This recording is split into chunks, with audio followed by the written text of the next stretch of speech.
G'day and welcome back to Side by Side Australia podcast. This time we've got episode 16. For reference, it's Sunday the 24th of May 2026, only a week away from our first Queensland ride.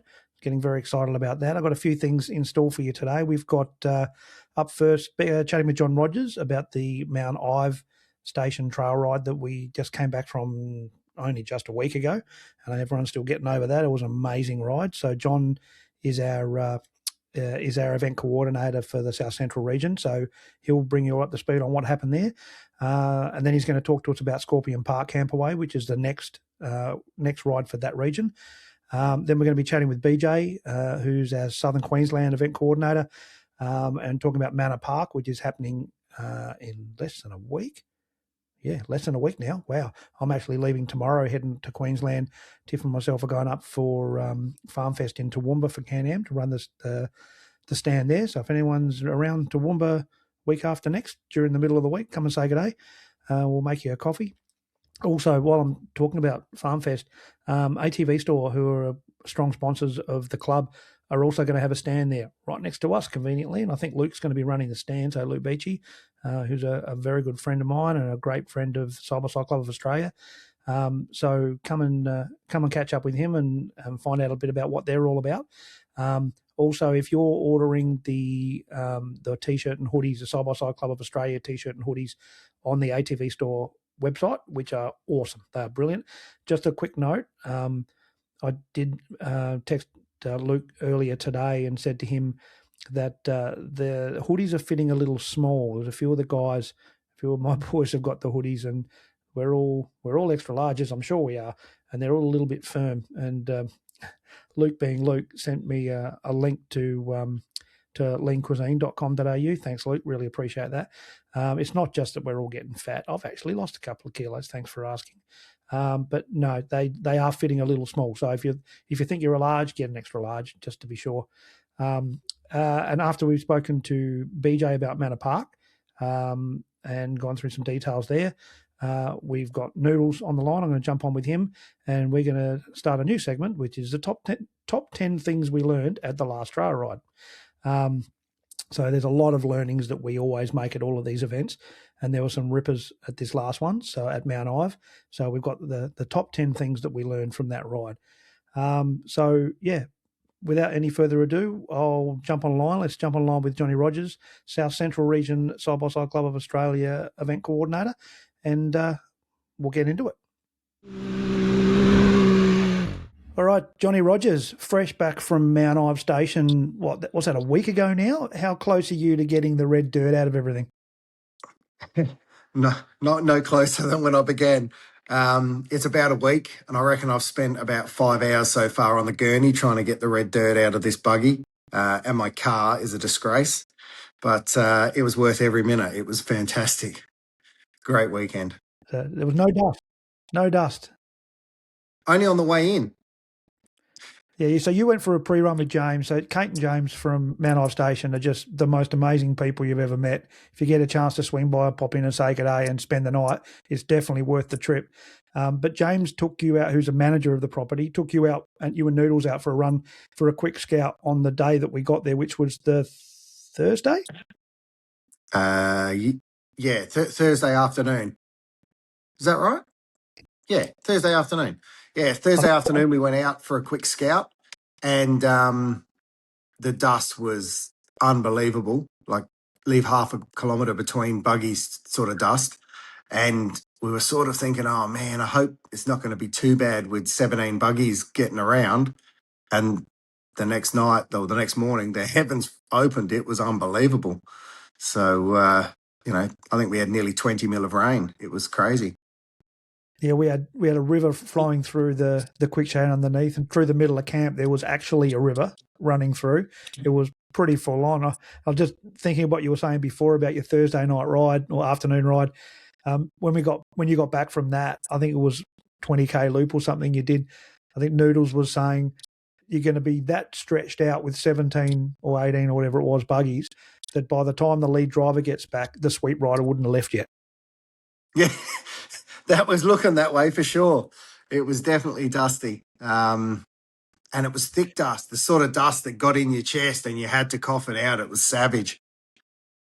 So when people were saying in the lead up to the week, and I don't want to point out anyone in specific because I don't want to embarrass Scooter, but when people were really having a go saying it's going to rain, it's going to be crap, I think they realise now, and Scoot was there, so he can appreciate it, that, that amount of rain on the Friday afternoon, and yes, we drove in it, but the Saturday was absolutely perfect condition. You're never going to see conditions like that up there again.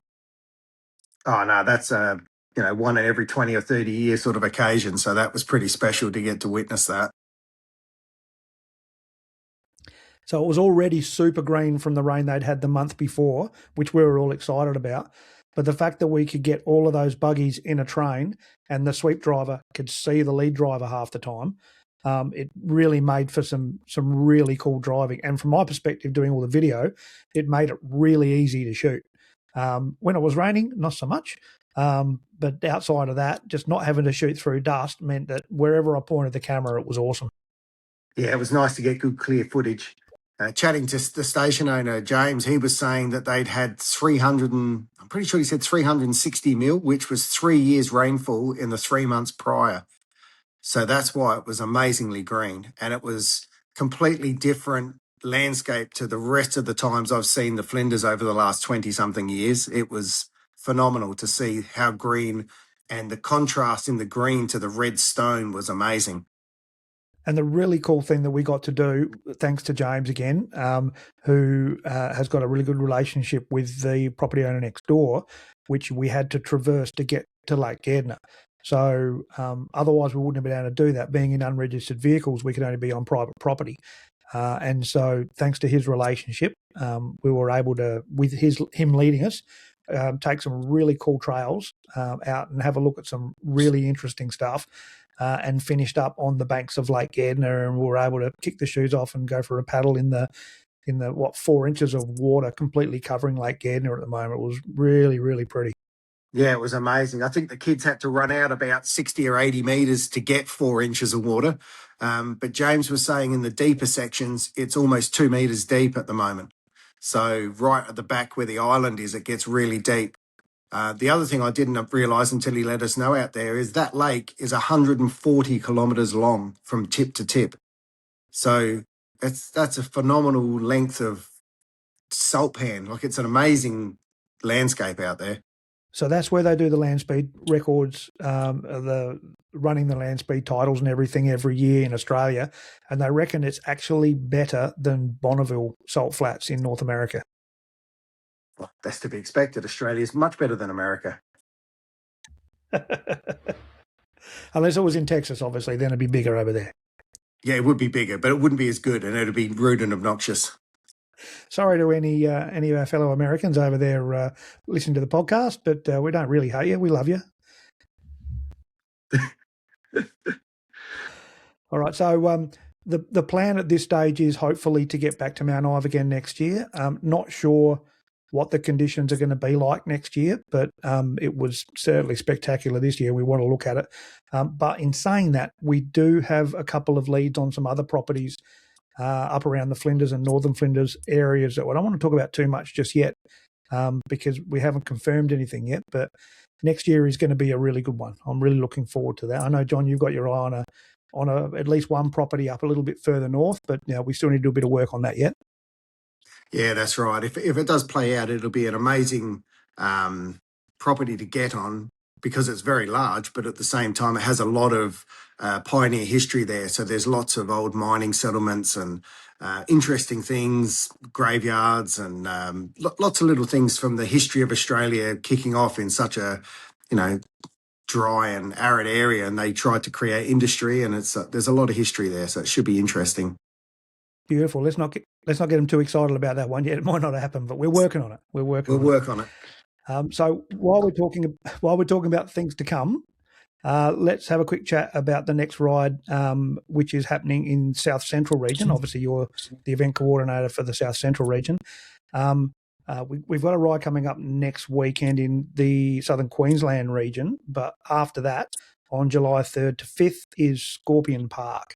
Now, this is our old stomping ground, John. What can you tell us about Scorpion Park? Man, I can still feel my sore back and blisters from the many years of thumb pump there, but it'll be a fantastic property. Some good fast sand tracks, great camping area, good social weekend. It's not quite as steep and dramatic as the Kingston sand, but it also has its own, there's its own feeling about it that's good, and it's good fun there. At the moment, it's about I can't remember, 18, 20K loop or something.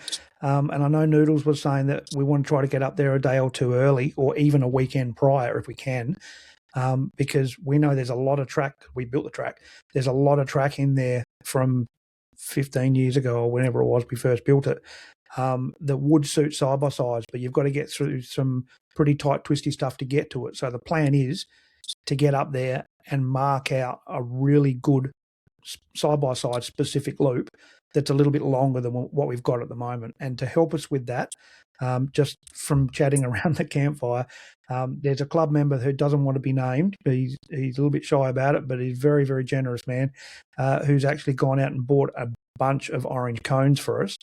And the plan is that there's a bit of a story about that, but I'll tell you in a sec.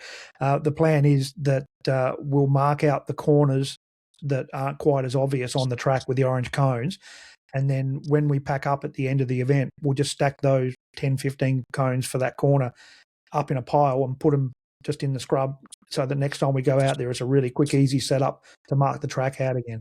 John, did you hear the story about what happened when not going to mention his name, club member ordered 100 orange cones? No, I didn't hear that. Okay, so what happened was he ordered all these cones just out of the kindness of his heart, and he just ordered them just online, and they turned up at the depot, and he went to the depot to pick them up, and he opened the box, and there was like 20 cones in the box, and he's like, "Oh no, it got ripped off. That's a bit crap." So he went home, and he jumped online and found a different company and ordered 100 again, so he'd have 120. The next day, the other 4 or 5 boxes of orange cones from the first order turned up. So 200 cones coming. So thanks, mate. You know who you are, and we really appreciate it, buddy. You didn't have to do that, but we're really glad you did. Thank you. I thought you were going to say a box turned up and they were all 2 inches tall. They were Temu cones. No, that would be if I ordered them. Yeah, same with me. All right, buddy. Is there anything else you want to add before we sign off from this little segment? No, just a thanks to everybody that turned up and played the game at Mount Ive. It made it easy for all of us running the event. Everyone was well behaved, easy to manage. It was just good fun, and just nice guys. Great guys to be hanging around with. Good chats around the campfire. Adam and his endless cooking. Mate, I've never ate so much meat in my life. It took me a couple of days to get over that. That was full on. I reckon I put on 6 kilos coming home. But yeah, it was a good weekend, and I'm glad, despite the road being awful coming out, like pretty rat shit. It was there was no issues. There was nobody broke a vehicle going too fast. No trailers gave up. No flat tires. It was an awesome weekend. There was a little carnage on the trip with a few flats being such a rocky terrain, but overall it was a very good weekend. It was amazing. So thanks to everyone for making it easy for us to manage you guys. I think my highlight story from that trip about the club camaraderie was one of the guys on his way up in his van with his buggy on the trailer on the back. His van ceased up. It was him and his daughter, and there's heaps of guys bringing their kids along now, which is fantastic. Mainly girls too. Lots of daughters coming along. Dad and daughter weekends. They're loving it. And so anyway, his tow vehicle just nipped an engine, and so he got towed back into Port Wakefield. And his daughter was, "Dad, I still want to go." And so he got in touch with one of the other club guys who was coming through, and they picked him and his daughter up on the way through, and they still came for the weekend. Even though they didn't have the buggy, they just went in other guys' buggies and passenger seats and all that sort of stuff, and they had a hoot. They had a great time. So, yeah, big shout out to all of those club members who are looking after each other and making sure just because someone has an issue doesn't mean they miss out.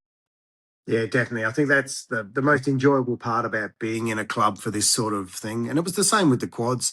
we always used to look after each other and make sure everybody got home and everyone had a good time. And it's great to see that staying as part of the sort of the club mantra to look after everyone.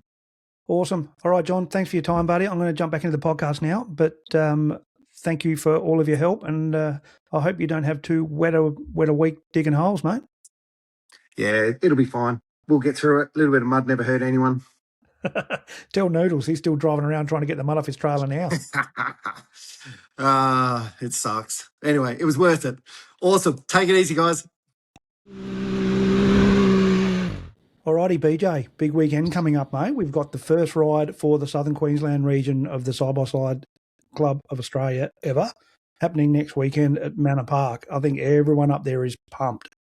They are, mate. There's a really good vibe. Everyone's excited. We're getting some good numbers by the looks of things signing in too. I'm getting a little bit scared, to be honest. No, it's going to be good. It'll be manageable. Everyone will chip in and all help out. Well, we keep saying this is a club. This isn't a commercial venture. We're a club. We're all in it together. We're all going to help each other out. And the more we put in, the more we'll get out of it. And every other cliche you can throw at it. But yeah, no, it's going to be really good. So I'm coming up on Thursday because I'm going to be up for Farm Fest in Toowoomba anyway. So I'm just coming up a couple of days early. And so I'll whiz over on Thursday Arvo. And you and Penny are going to be there Thursday afternoon as well, yeah? Yeah, we're going to rock in probably mid-afternoon. Just get ourselves set up, and by the sounds of things, we've actually got a fair few punters wanting to turn up, so they're ready there Thursday night, so they're ready for Friday morning's riding. Beautiful. Everyone's just got to remember, no driving on Thursday. We don't do that. Don't start the buggies up until Friday morning when everyone's signed up. And we've got to be really strict about this with our insurance. You can't drive your buggies without a helmet on and without eye protection and full shoes. That's a really big one. And also, don't drive your buggy until we've signed you on. Even though you're registered online, we still need to sign you, and anyone who's getting into that buggy, they need to be signed on.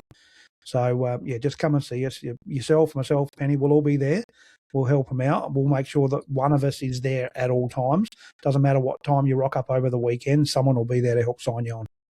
Yeah, mate. We'll be up, both yourself and I will be up in the cabin area, which pretty much everyone knows that has been in Manar.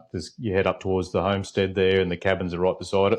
We got the marquee there, I believe you sent up with the Can-Am marquee. So come look for us. They'll be able to find us, and we'll get you all signed in.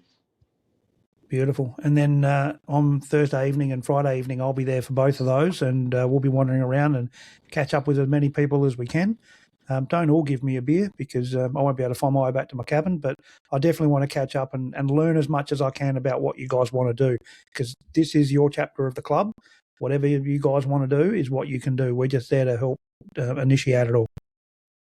Yeah, mate. Same. Penny will be there, and we've got a lot of interest, and the club's new to a lot of the guys that are riding here socially anyway. But if we can funnel our energy into the club, and like you say, we want to develop this into whatever the locals want to make it. So we're excited. We're really been sort of putting in the work behind the scenes to get 3 good rides organised for this year. But if you got a suggestion for somewhere else, we're all ears. Yeah, we're really keen, because there's Pack Saddle is a prime example of it. Trail rides are awesome. We like doing those sort of things. We like doing camp outs. Give us feedback. Tell us what you want, and if you've got any suggestions, we're really keen to explore any. I'll go anywhere in Southeast Queensland looking at properties or places or anything. If somebody's got a suggestion, I'm keen to hear from you, and I'll follow it up. Beautiful. Yeah, no, I'm really looking forward to where this can go. Just the number of people that have signed up for the club since we announced it just in the last few weeks has been phenomenal. In fact, we had a big glitch with the website today. I was just telling you about it before we came online, that we've exceeded the maximum amount of club members that we can have in the Hello Club platform that we're on, the basic package we're on, and we had to upgrade to the premium package, which is up to 1,000 members, just to make sure that we were going to be okay moving forward for the next couple of years. So, yeah, she's going to be good, and it's all happening in Queensland at the moment. I reckon the last 40, 45 members that signed up were all from Queensland. Yeah, no, mate. There's a tremendous support on the ground, and I've got to thank guys like Carl and Matty, all getting behind it, and they've already got the connections out there, and they've introduced me to a lot of people. and we're bringing them all into the club now, and this gets better as it grows. That's the idea. Absolutely. No, I'm really looking forward to meeting all these guys, all these people that I see online that are doing all this work and sharing all our posts and spreading the word, and catching up with you and going out to Manor when they have the buggy only weekends and telling everyone about it. And I want to meet these guys, guys and girls. It's going to be really good. The sky's the limit.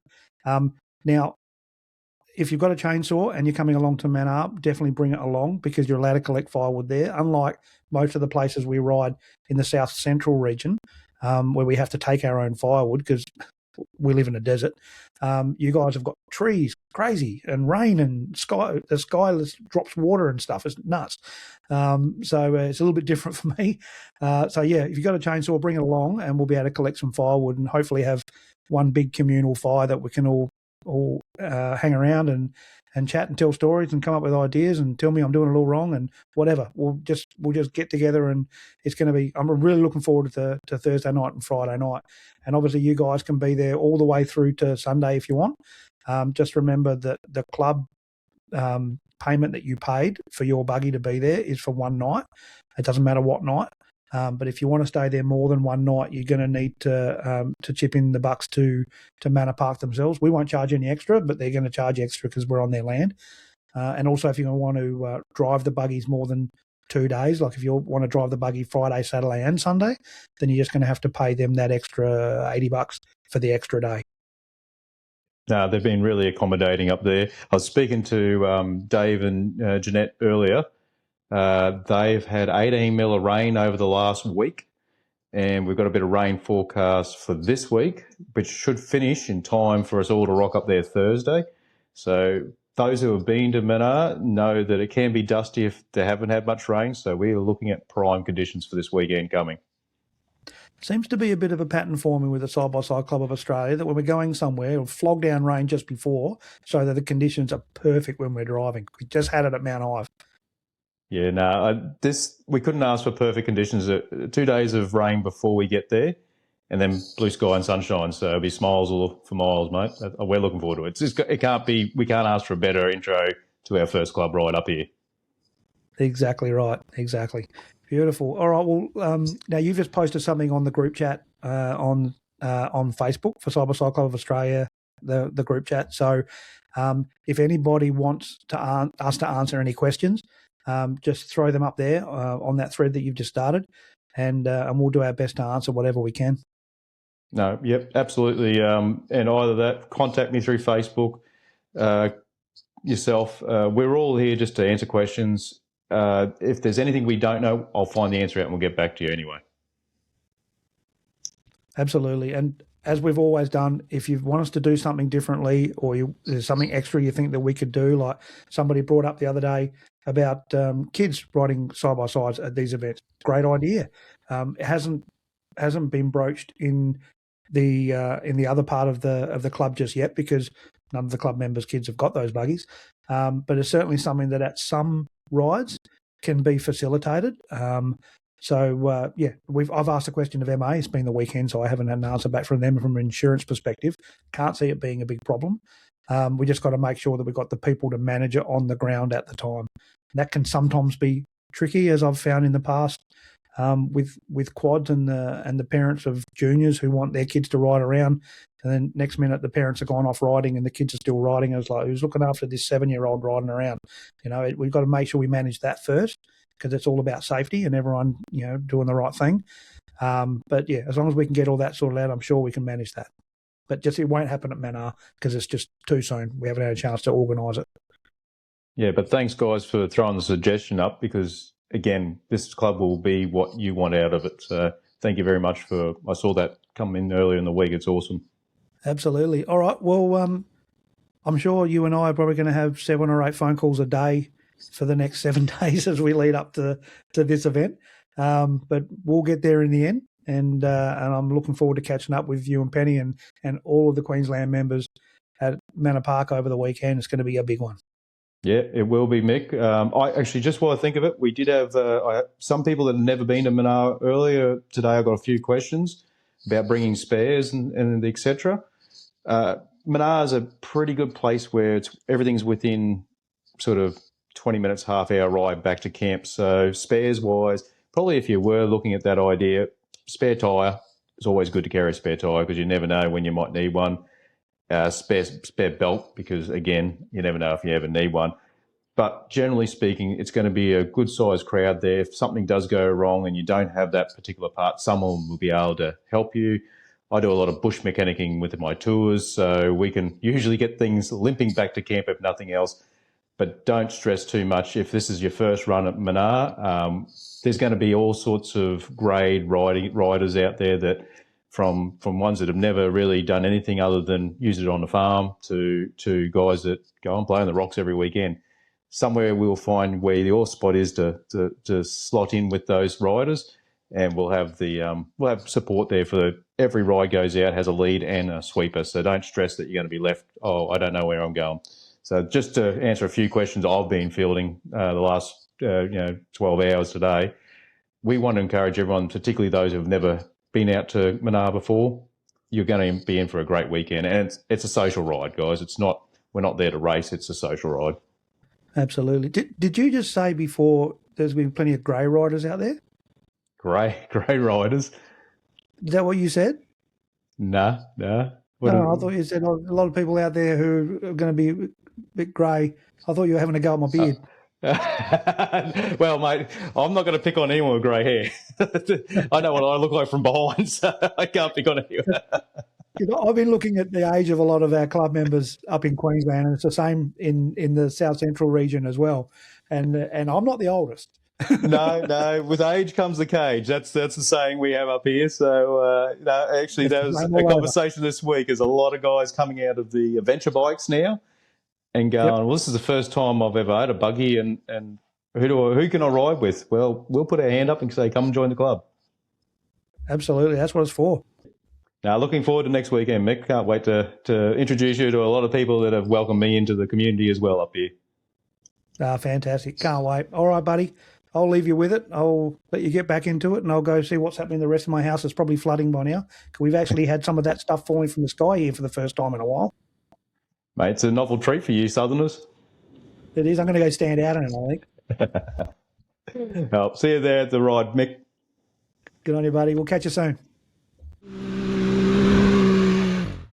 Dave Newman, welcome to the podcast, buddy. We've got a fair bit to talk about. I've already lined up with the other boys to talk about the rides that we've been on and that we're going on. But I want to have a chat with you about some learnings from the last ride, because we're always on the comms on the way home, talking on the UHFs, talking about what we can improve for next time and things that we've stuffed up, and we've got quite a list from the last event. Yeah, I would say there's a good 10 things that we learned that we didn't know. Yeah, absolutely. So I'm gonna jump through them. Before we start that, though, I just want to make note, because I was just looking at you thinking, you're the tech guy, you actually know half about what's going on as far as websites and stuff goes. The new website front end, I mean, Hello Club is still going to be the back end of the website when you go to register for events and all that sort of stuff. But the landing page for side-by-side clubofaustralia.com.au is actually going to change. And the guys, or actually Lockie at BRP, at Can-Am, is working on a new website for us, and it's getting closer. So we've just been going through making a heap of changes to that. But I'm hoping that in the next few weeks, we might see a new website. Did you get a chance to have a look at that link of that temporary website? Yeah, I've had a bit of a look. And yeah, like you say, it's taken shape. It still needs a few touch-ups here and there. But yeah, Yep. It's definitely taking shape. Should be a bit more informative than the other one was, and a bit more current as well, because a couple of things have probably changed since we initially started with the website. So. Yeah, absolutely. But it's definitely heading in the right direction. It'll be a better website once we've all finished it. Yeah, exactly. Perfect. All right. So top 10 learnings from our last ride. I've got a list written down here, so I'm going to go through one at a time. We'll have a chat about each of them, all right? All right. Okay, number 1, rain isn't always bad. No, so yeah, we rolled up to this last event and it was dusty. Look, we got there, it was beautiful weather. but dusty. Me, John, and the landowner went out for a bit of a track inspection just to work out where we were going to go on the next day. And there was only 3 of us, and it was out of control dusty. We were a bit worried about that, but then turns out it just rained all night and all the next day. So we had a few people that were and ahhing about whether they were going to go out or not. But what we worked out is just go and ride and get wet and have fun. And there was a few of us that had to do emergency garbage bag wet weather gear, which worked. That was but very cool. That was really cool. I would definitely recommend just some lightweight, oversized wet weather gear that you can store permanently in your buggy. And if the weather turns, because you never know what's going to happen, you could get stuck out in the middle of nowhere for overnight. And if you've got some half decent wet weather gear, it'll keep you dry, it'll stop the wind, and should keep you warm. So definitely wet weather gear in your buggy is a good idea. Yeah, that stuff I got from Stony Creek, which is the top basically. It's got a little pocket at the front, and the top just rolls into that pocket, and the pants fold up to about the same size, and they're like a little pouch about that size. Both of them would fit under the seat of most buggies. I'm just going to leave them there all the time, just in case. Yeah, if you've got it, it's there to use. If you haven't got it, I bet you wish you did have it. Yeah, absolutely. I reckon I could have sold that wet weather gear of mine for about $400 if I'd been willing to part with it myself. The other thing to learn is we're riding anyway, so it doesn't really matter too much what the weather's doing. So be prepared, because we're not going to let a bit of rain or a bit of dust or a bit of mud stop us from having fun. Yeah, exactly. Just ride to the conditions, exactly. And the one thing about what you said before about when you were talking about some people were saying they were considering whether they'd go out or not, I worked out how to fix that problem. I just walked up to that one person and said, "Oh, we haven't got a designated club pussy yet, so I'll put you on the list." And then all of a sudden he was keen to go again. I'm not going to say who it was. I don't want to get Adam upset, so we'll just leave that one alone. Night ride. Not right. Also, just talking about the rain. One thing that's really good about the rain, and also really crap about the rain, is when you're filming. Because I do all the videos. When it rains all night and all day the day before, and then you go out and it's beautiful soil, you can actually get really close buggy to buggy, and the footage is great because you can film buggies really close, whereas normally you're miles away because of the dust. But the negative of that is if it's actually raining, there's not too many places you can put a camera. I mean, you can face the camera backwards. In a Mavar, I learned your hand gets smashed with mud and trees if John's driving. But it's really tricky to get good footage in the rain. So yeah, there's good and bad about rain, and you just got to ride around it. All right, number 2. Oh, it's wet weather gear. We've already spoken about that. Anyway, tick. Wet weather gear is definitely a must. Number 3, rear stone deflectors. We had a lot of carnage because of people who didn't have these accessories on their machines. Yeah, we had everything from just dented rims to actually rocks getting inside the wheel, doing a lap around the wheel, hitting the brake caliper, and then getting pushed through the wheel. So flat tyres, but caused by actual punctures through the rim. We had another one that rock got in there and it actually bent the caliper out of the way, and that created a lathe type thing with a cutting tool, and it actually tried to cut the rim in half. But yeah, whatever you can do to prevent rocks getting in those wheels. So all the buggies that had stone deflectors on the rear arms, no problems at all. No rocks in there, no issues. It didn't seem to matter what brand it was. Like there was Can-Am's did it, Polaris's did it. Just random. So it's just hit a rock at the wrong angle and it flicks up into your wheel, and yeah, can end badly and expensively. Yeah, the Mavars don't have the problem because they come out standard from the factory with them. The Polaris Razor that had the issue didn't have them fitted as factory. All the other Can-Ams that did have the issue were all X3s, but all the guys who had X3s with stone deflectors on them, which were aftermarket, didn't have any problems at all. So it's proven to me that you've just got to have them in those sort of conditions. Admittedly, it was quite rocky and it was fairly fast-paced tracks as well. So rocks were getting flicked up and bounced around, and yeah, it's just unfortunate they ended up in these poor people's wheels. So it's another justification for carrying a spare wheel and tyre on the back of your buggy if you can, or at least having somebody else in the club that you ride with, and one of you between the two of you have got a spare wheel, because it's not always the tyre that lets you down. Yeah, we That's had multiple flat tires, and like you say, most of them weren't from punches through the rubber of the tire. It was from the inside out. So yeah, spare tire, one between 2 or 3, I would say minimum. Ideally, spare wheel and tire each. And it doesn't just rot you, it rots everybody, because I reckon we wasted a fair bit of time just from doing swaps of wheels and, have you got a spare wheel, and just all that sort of stuff, just because we didn't expect it. Yeah, it's almost an hour each time it happens. By the time you work out what's happened, wheel off, wheel on, fix it, everyone's got out of their buggies, helmets off, and then get back in. So from stop to rolling again, you're probably close on an hour of just wasted time. So for the sake of a few $100 part of stone guards, yeah, means you get to ride for longer. Absolutely. Okay, number 4, cardos. So we put the cardos to the test again. Because it was wet the day before and we were driving on the Saturday fairly close to each other, we discovered that in line of sight, if you don't have a big hill or something in front of you, in between the people who've got the cardos on, they're pretty darn good. Yeah, I rate the cardos. They've got really good speakers in them, really clear, or no pressing buttons to activate it. You just talk normally, and yeah, they just work. But other side of hills, not so much. So the more people, the way they work with the mesh setup, the more people that have got them, the better the whole system works, because they leapfrog between each other.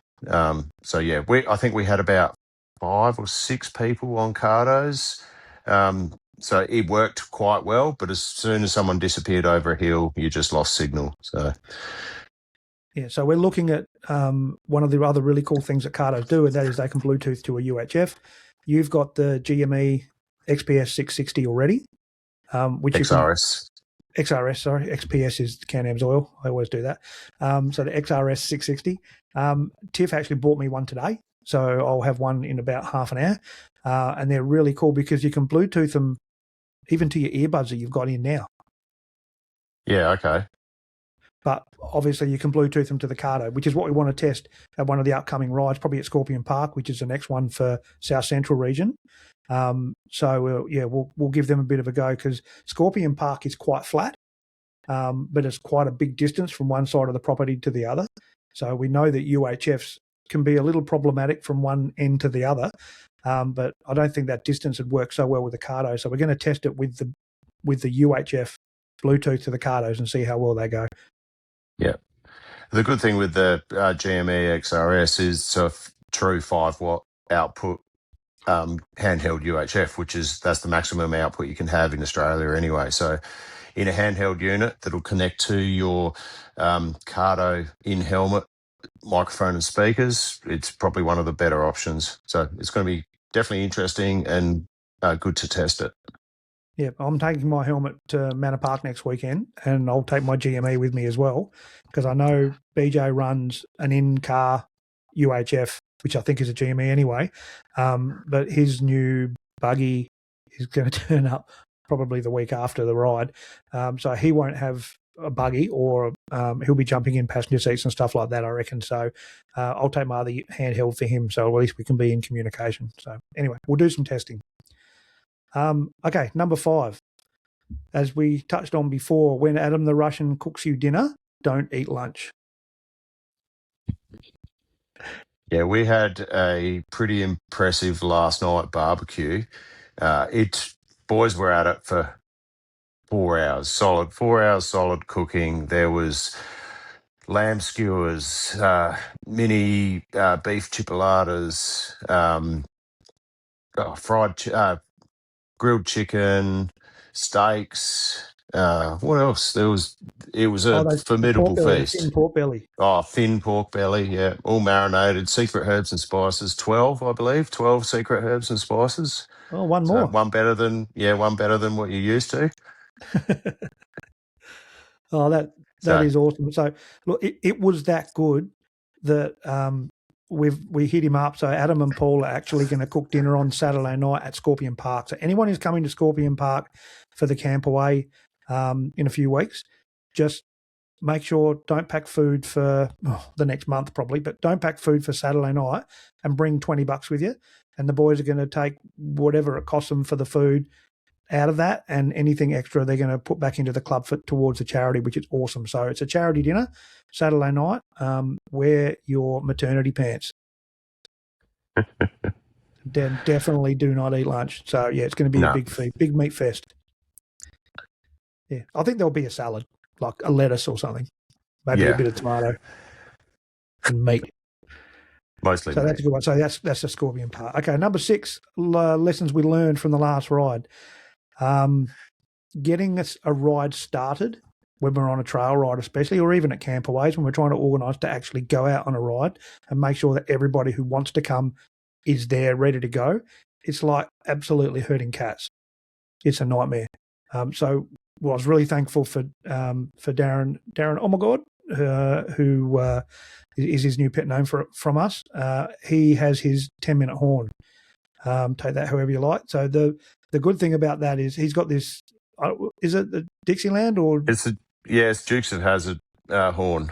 The Dixie, yeah. So he basically honked that. It's on his buggy, and he honked that, and that we told everyone beforehand. When you hear that, you got 10 minutes, then we're rolling. And honestly, I think we're going to adopt that as standard club practice now. We're going to have a horn of some description because we spread out a little bit as much as we don't want to. We want to keep everyone together when we're camping. Some people get accommodation, some people don't. Some people got powered sites, some don't. So, yeah, we end up spreading out a little. So from now on, when you hear the big loud horn, and you'll know it when you hear it because it'll be loud and it'll be long, that means you've got 10 minutes to be geared up and ready to get rolling. Okay, number 7. I just added this one in last minute. Camping lights. I bought this really cool camp light that's basically it's a Kingcraft, and it goes. It's what you do. It's designed to go under the bonnet of a car, and it stretches out and clips onto the edges of the bonnet for when you're working on the engine. And it's an LED, a big strip light, and it's battery powered, and it's USB-C chargeable. So there's no cables hanging off. And I thought, oh, this is great. It just goes out long enough that you can clip it around the frame of a quick shade. And it's like brilliant. So I set it up and all super proud of myself, and it was really bright and everything. And then the bugs started coming. And it's like, oh, crap, here we go. It doesn't have an orange setting. It's either sort of low, medium, or high white light. And that's it. And then as soon as the bugs start coming, you just had to turn it off. And you came to the rescue with your what's that light you've got?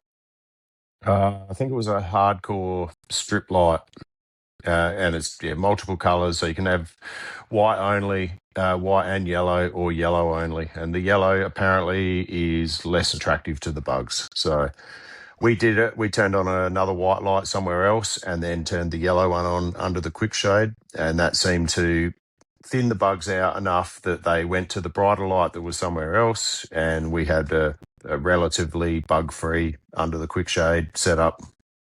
So when you say we set a white light somewhere else to attract the bugs, you mean we left the door of John's truck open? Correct. Yep, perfect. All the bugs went in there. Sorry, John. That's it, yeah. Did work very well. Not so much for him. It did work, yeah. All right. Now, number 8. This is something that came up on the Saturday night, more of a fact on the Saturday night because we're starting to lose light. Corner man is vital. Sometimes we get a little bit cocky and think, oh, well, we don't need a corner man. That's an obvious corner. Everyone will see that. Or we're just so busy driving around that we don't even think of it. But we did lose someone for about an hour on the Saturday evening. I didn't have a problem with it because it was the guy who was navigating anyway. So he knew exactly where he was going. And he had GPS and everything. Who was that again, Dave? It may have been me. And in my defence, we weren't lost. No, so what actually happened is, we'll probably break this down a bit. So we were at a gate, and outside of the gate there was a fork in the road. So one fork left, one fork right. Everyone's got through the gate. First person's opened it. It was kind of obvious, but because it was getting dark and low light and the storm was rolling in, you couldn't really tell. And so everyone bar one person took off and went left, and I was closing the gate. And as I closed the gate, jumped back in the buggy, saw the buggy in front of me going to the right, which I didn't think at the time was the wrong direction. So I just followed him back, and we got back to the camp at, I don't know, maybe 5-10 minutes later. We hadn't seen any dust. It was actually on a track that we'd gone out on. So there was wheel tracks on there, which that's what probably made it a bit more confusing. So we saw that there was wheel tracks. We followed that in. When we got back to camp, no one else was there. So we started going, well, someone's gone the wrong way. Most likely us. Well, someone's gone a different way. So I'm starting to worry a bit, thinking, well, we don't know where anyone else went. Also, there would have been no sweep rider at the end of the other group of people. So I turned around, drove back out. We were on the comms trying to get hold of people. Couldn't get hold of anyone. I got back to the gate, didn't bump into anyone, and then had a real good inspection of the ground, worked out which way people went, and went the other way. And actually came across...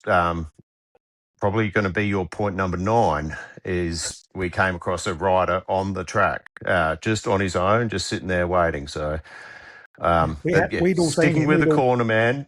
Yeah, sticking back to the corner man system. If it's even slightly dodgy, drop a corner man, like every time. So normally I'm the lead rider, but this ride I went as sweep, just to mix things up a little bit. And yeah, it definitely got confusing. There was some people that went the wrong way. It ended well, but it could have ended as a 4-hour expedition in the dark trying to find missing people. So in the rain, in the rain, yeah. But on your point exactly, if you get to a corner and you see everyone's gone left, and it's like, okay, everyone's going left, you're not the sweep driver. I mean, in your situation you were, but all the people who are listening to this podcast now, most of them, they're not going to be the sweep rider. They're just in the train. So if you get to a corner and it looks a little bit sketchy, it's like, oh, someone could stuff that up. Just become the corner man. It's not a problem. You just sit there until the sweep rider gets to you. Yeah, self-imposed corner man. Yep, 100%. No one's going to hold that against you. It's a good thing. The more cornermen, the better. And even the same, like not even intersections. If you see like a water, we had a bit of water washouts because of the rain in the track. So there was, even if we'd have driven it the day before, there's sketchy stuff that appeared overnight that you wouldn't have necessarily seen. So if you see something, a big hole or a tree stump sticking out of the corner of the track that looks sketchy, just stop and warn people. It helps everybody and it makes the whole thing flow a lot better. Yeah, and don't just stop there and wait for the next person, show them and then go. If you're going to stop, just stop and help everybody, and then you are at the back of the train just in front of the sweep driver, and then you'll move your way up the train as everyone else does it. Yeah, that's the good thing with the cornerman system is it inadvertently rotates everybody through the line of people. So you might be first at the first gate, but then if there's 10 corners or 10 obstacles, next thing you know, you're at the back, but then you're working your way back forwards again. Gives you good outlook of the whole ride, not necessarily just chasing the person in front of you. And it brings the whole club together. Everyone look after everyone.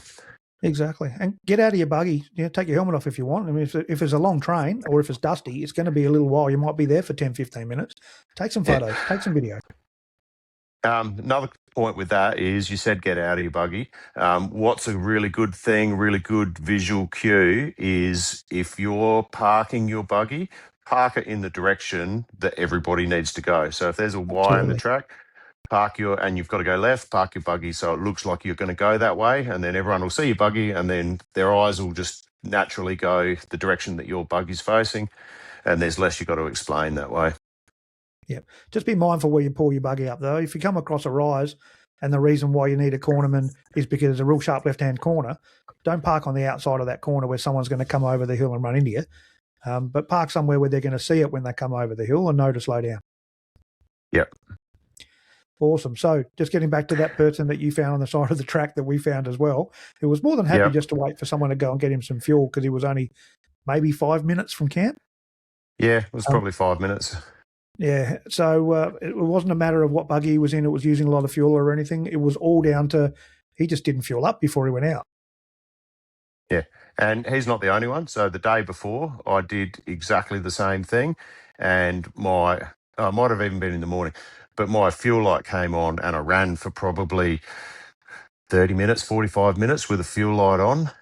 The buggy I was in holds 50 litres of fuel. When I went and filled up, it took 45 litres. So I probably wasn't far off running out myself.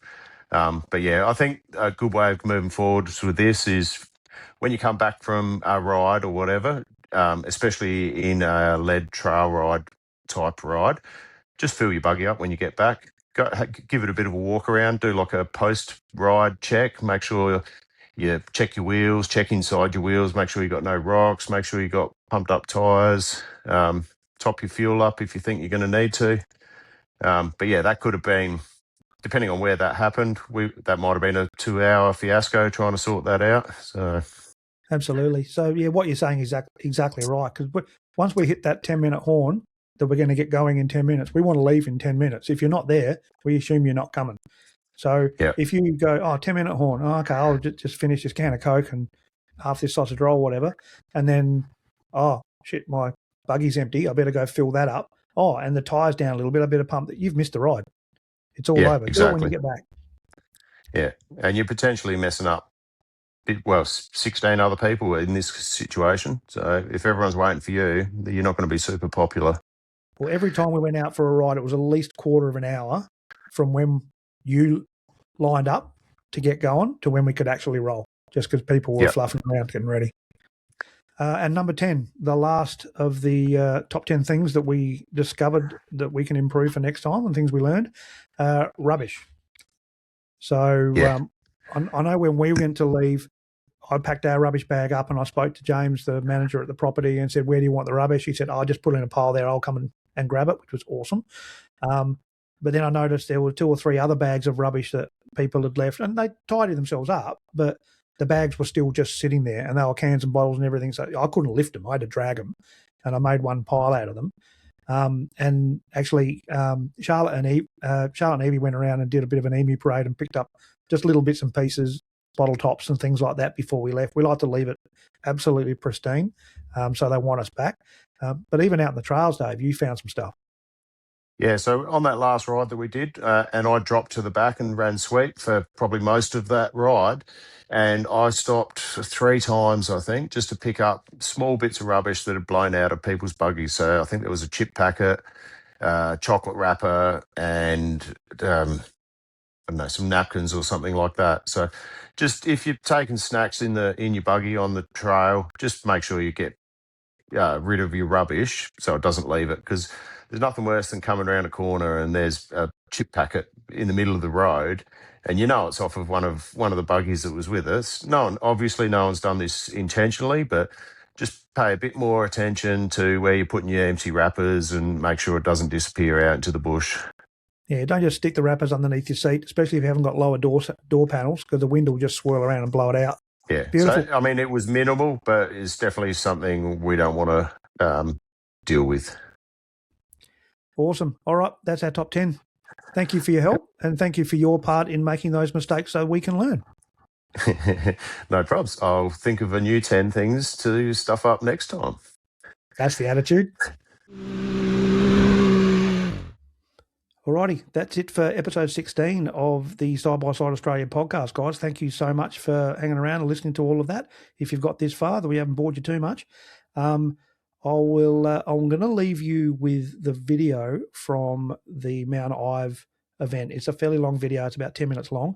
If you're listening to this as an audio podcast on Spotify, you're going to have 3 songs you're about to listen to, and that's about it.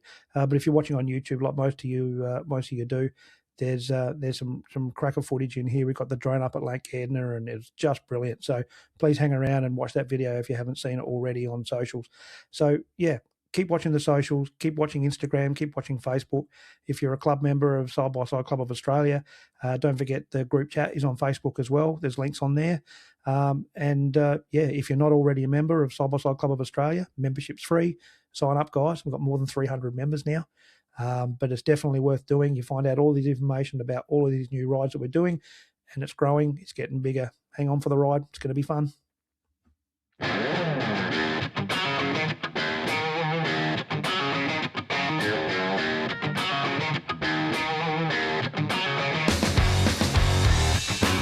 So got 130 k's to go on this bit of dirt up to Mount Ive, and the boys put on the Facebook group chat that the road was pretty ordinary getting in, and the corrugations were bad, but it's not actually that bad, is it? Nah, it's mostly good. There's a couple of spots that are a bit nasty, but in general it's pretty good. We're just cruising on 70, 80 k's an hour. Has anyone heard any weather reports from this weekend? It did look like it was threatening to rain earlier, but that seems to be clearing off, so hopefully it stays that way. The weather reports actually show a storm coming in. Is that tomorrow or Saturday? Yes, it is both of those days. Oh, lovely. So this dusty road, potentially, glass half full, may not be dusty on the way out. It's going to be a fine line between dusty and slippery. The one time I'm glad I'm not towing.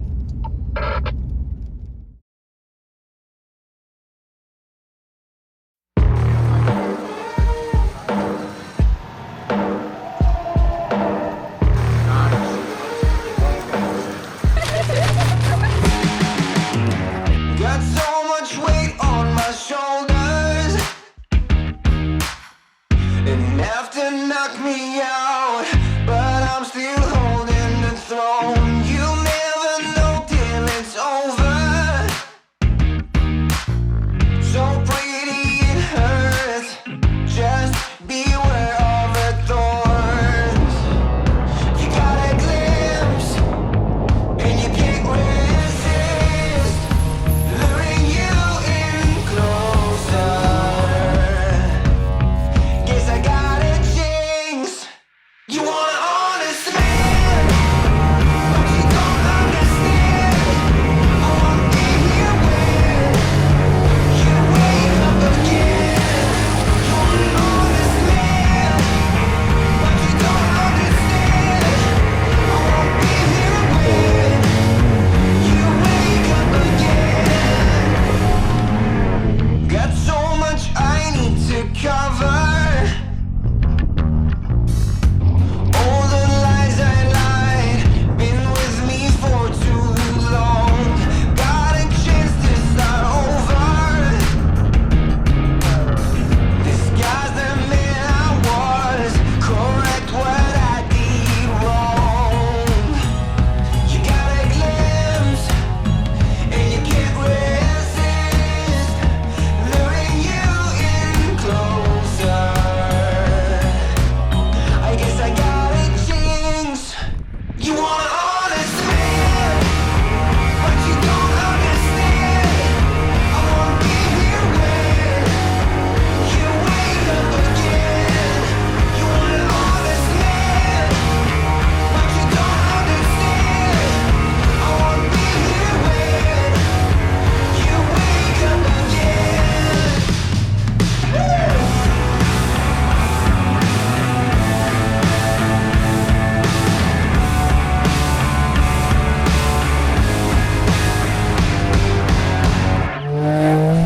You want an honest man, but you don't understand. I won't be here when you wake up again. You want an honest man, but you don't understand.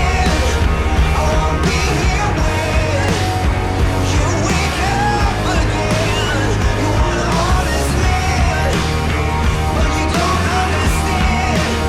I won't be here when you wake up again.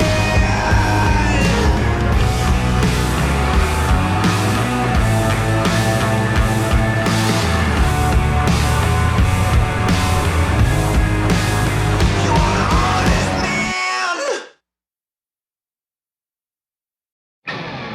Dream big, 'cause boy, you're gonna make it. Stand tall, there's a higher road to take it. Let go of everything that you know and be wild in the mystery. Yeah. I've been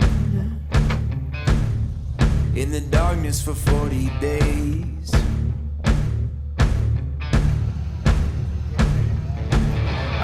been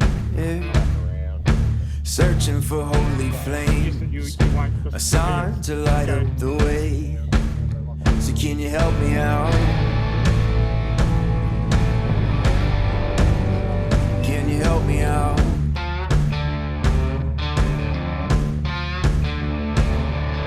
I've been more certain of truth before.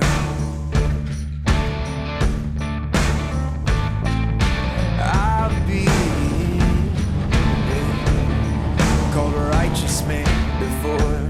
Yeah, I've been closer to Jesus before. So can you help me out? Oh, can you help me out?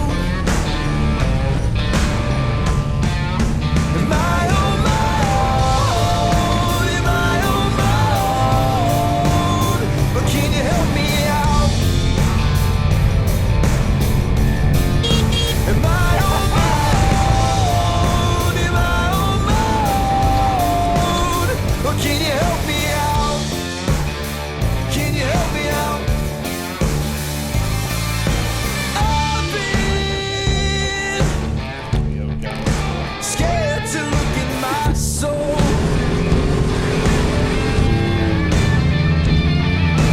I've been afraid I would follow the road. Yeah, afraid of the things I've been told. So can you help me out? Oh, yeah. Can you help me out? Am I on my own? Am I on my own? Or can you help me out? Am I on my own? Am I on my own? Or are you speaking now? Are you speaking now?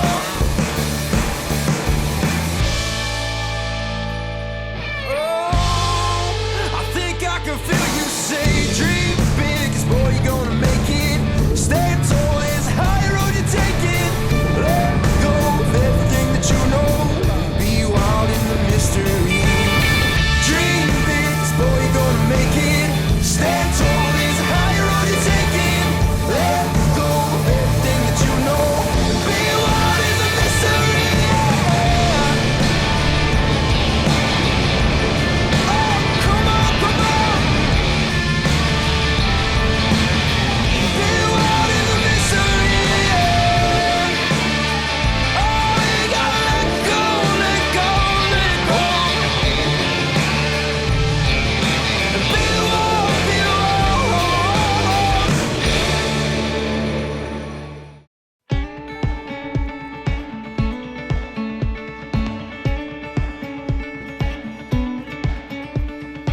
Something about it made my heart beat slow. Just like a Sunday on a gravel road. I don't know why she soothes my soul. It felt familiar when she walked in, like she stepped into a place I've been. Now I know why she feels like home. Those eyes deep blue like a Memphis rain. Heart pure gold like a guitar string. Her smile shines bright like the neon streets.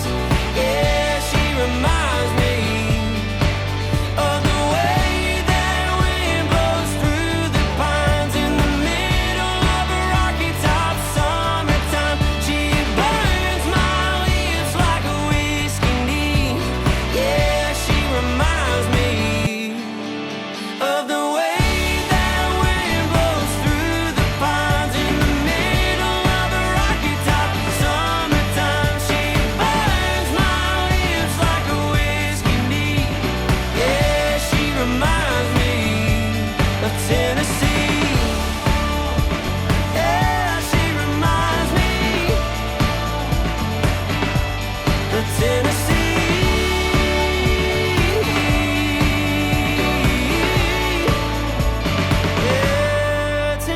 away.